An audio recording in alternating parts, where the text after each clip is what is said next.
I'm making this for my kids, because I was a kid when I heard about Emmett Till.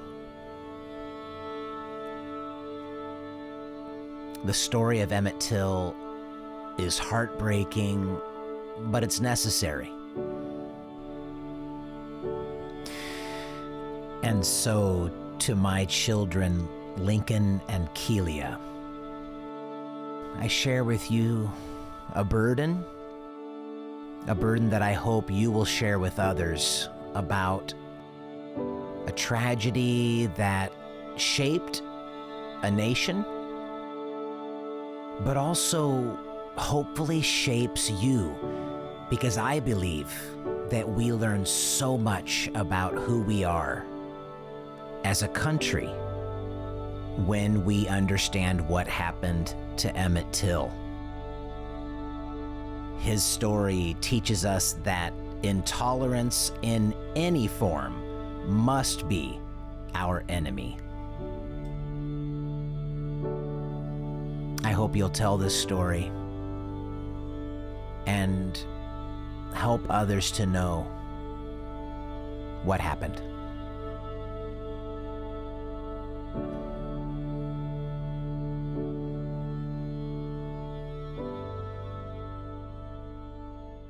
I believe that the whole United States is mourning with me.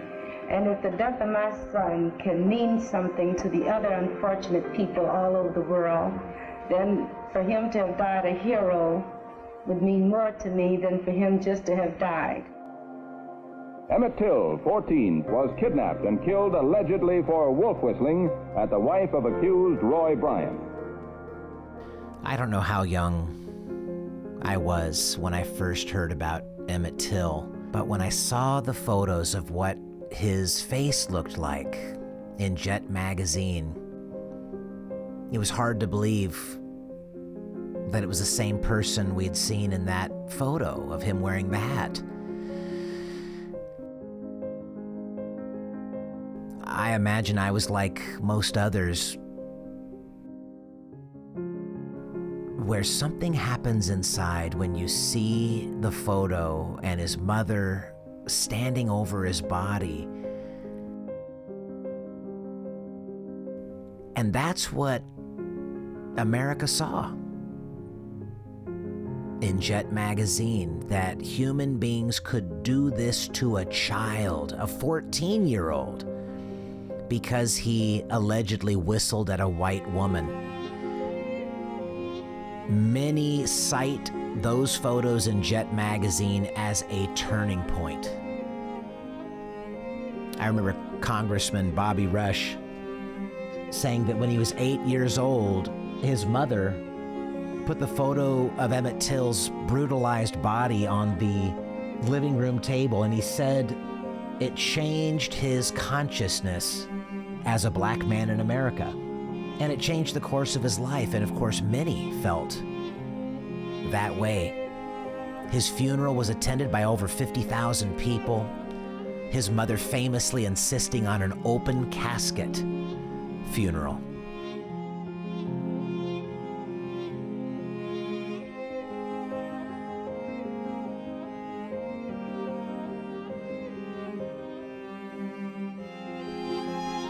And I just can't imagine. I can't imagine the pain.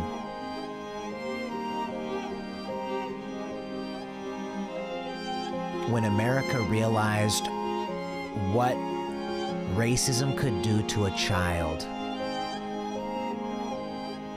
we changed. I'm on the south side of Chicago, standing in front of Robert's Temple, Church of God in Christ. Now, this temple is over 100 years old, but its historical significance is that this is where the funeral of Emmett Till was held. Why is that interesting? Well, it's interesting for a number of reasons. One is that the body of Emmett Till was so mutilated, the state of Mississippi sealed the casket prior to sending it to Chicago and put on the seal an order by law that the casket was not to be opened. Emmett Till's mother disobeyed that order. And when she saw the condition of his base and body, she said, I want the world to see what they've done to my boy. She refused when the mortician offered to touch up the body. She said no. And she had an open casket funeral. 50,000 mourners lined up and down this street.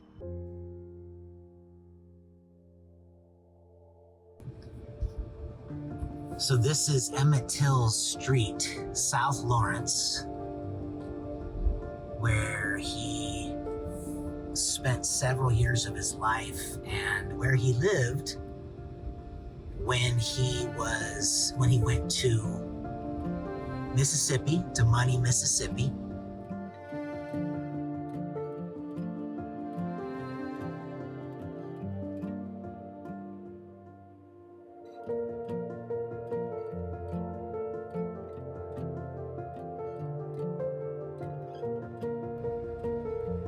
His mother said that Emmett knew just about every elderly person on this street.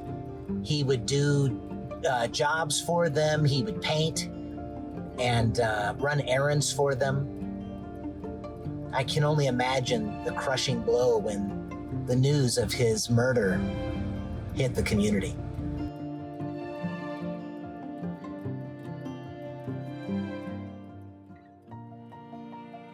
They're preparing the home. You can see with the pictures of Emmett Till in the window and his mother. They're preparing the home to do whatever you do when it becomes a national landmark, which I think it officially has that status.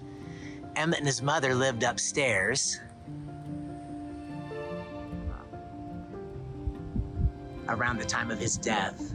My understanding is he lived here for about 6 years, up until the age of 14 when he was killed.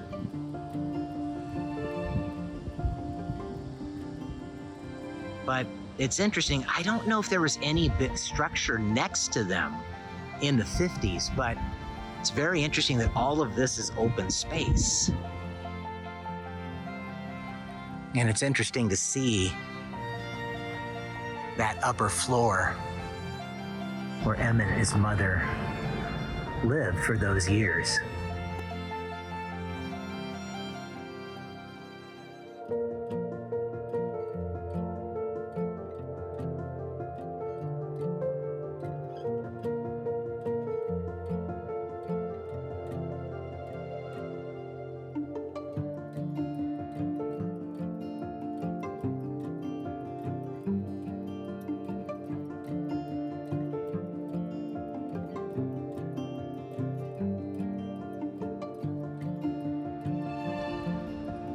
And to the side, you can see a passageway that must have been irresistible to a teenager. It's irresistible to me, so I imagine Emmett Till probably went nuts when they first moved in, going through here.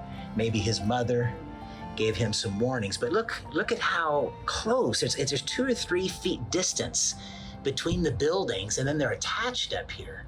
So that top floor would have been Emmett and his mother's floor, and then this irresistible, almost dungeon-looking area. And again, I just want to show how thin that is up there. Wow.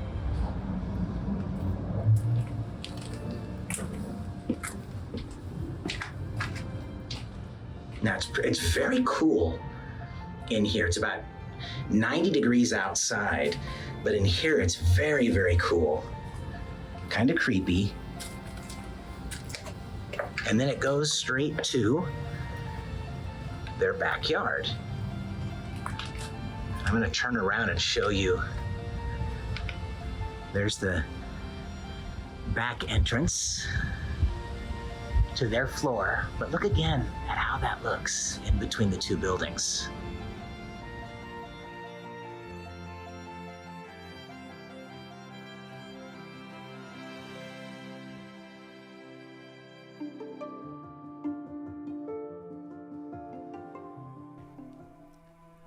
You know, when I was about 25, I read an in-depth article in Emerge magazine. I had a subscription at the time that really made the murder so real to me.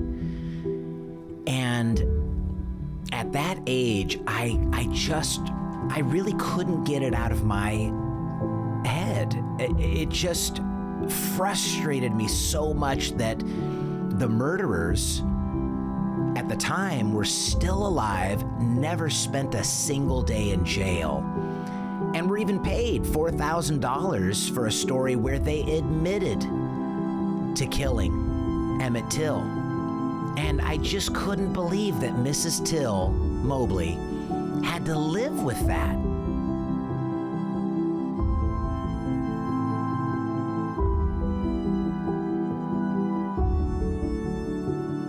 Bryant and his half-brother, J.W. Milam, were acquitted by this jury. And subsequently, even though they admitted taking the boy from the house, they were freed of kidnap charges. Well, that was too much for me to bear. So I decided I would pour my heart into a letter to Mrs. Till Mobley and really share with her the burden that I carried for what happened to her son.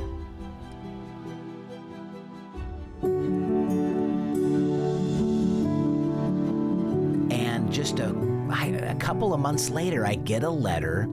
I couldn't believe it, from Mrs. Till Mobley.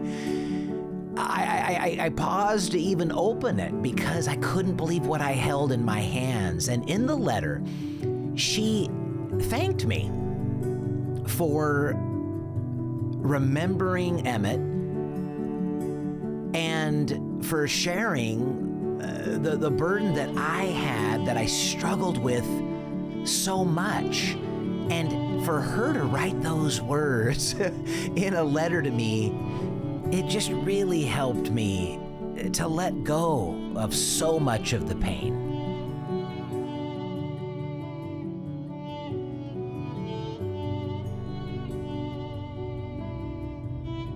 So it takes about 13 or 14 minutes from the freeway to get to the cemetery.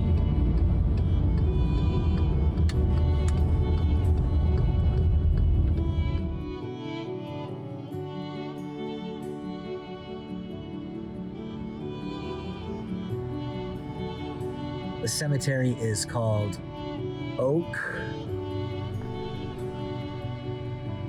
Burr. So I pulled into the main gates of the cemetery and walked up to this building, and they handed me this sort of program of historical figures that are in the cemetery.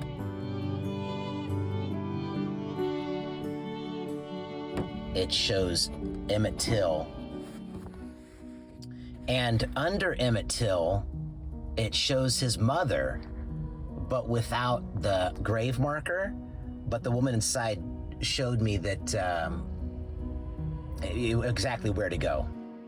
And this is where she sent me. This is the final resting place for Mamie Till Mobley and her husband, Gene. Gene is the gentleman you see standing behind her in that devastating photo where they are standing behind Emmett.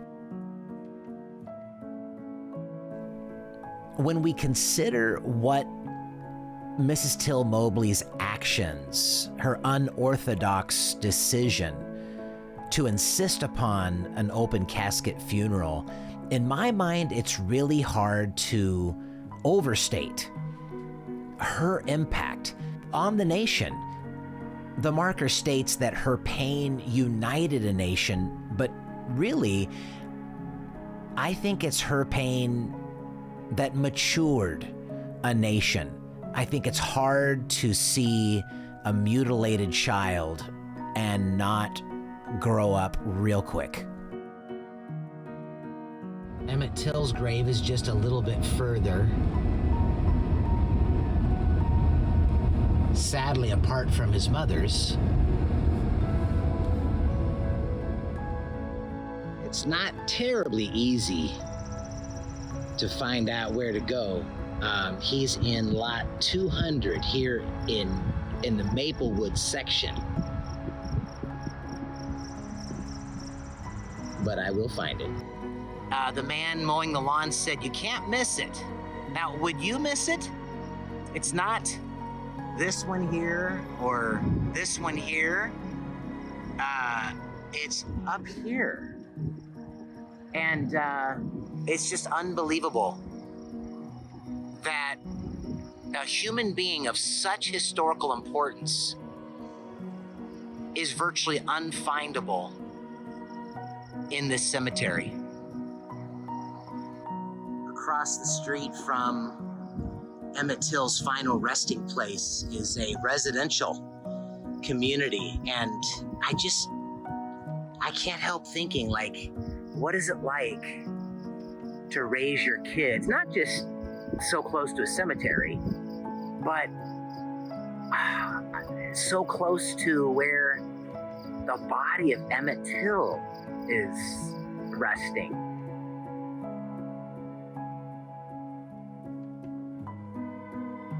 Well, just a few years ago, a handful of years ago, it was discovered that the cemetery staff was exhuming bodies and combining them in individual graves to make room for new business. Emmett Till's casket was found in a storage shed with a family of possums living inside his casket. Now, because the body itself was encased in glass within the casket, the body was undisturbed.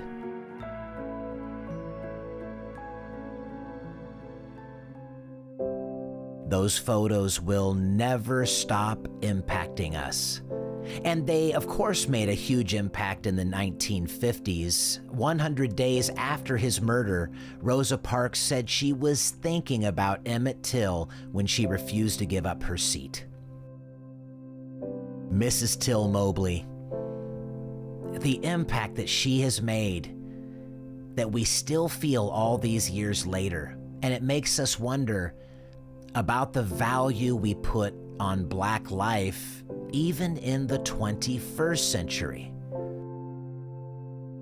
James Baldwin said, "It was myself in that coffin. It was my brother in that coffin. It was him, but it was all of us." More than 6,500 Americans were lynched between 1865 and 1950, and most of them Black. There was real hope that there could be an anti-lynch law after Emmett's murder. The whole nation was talking about Emmett Till. And there were 200 attempts to codify lynching as a federal crime. More than 120 years have passed since the first anti-lynching bill was introduced in Congress, but it wasn't until March of 2022 that President Biden signed the Emmett Till Anti-Lynching Act. When I told my daughter about Emmett Till,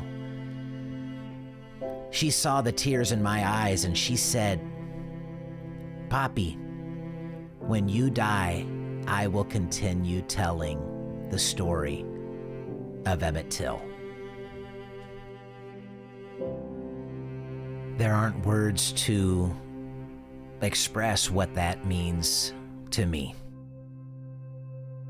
This gravesite is pretty barren, and I cleaned quite a few things off. I cleaned a lot of grass and opened up this little part right here so you could see Emmett's face. But all I can think about is Mrs. Till Mobley, and how much time living in Chicago that she must have spent coming here and mourning, and even at the gravesite when the casket was lowered into the ground.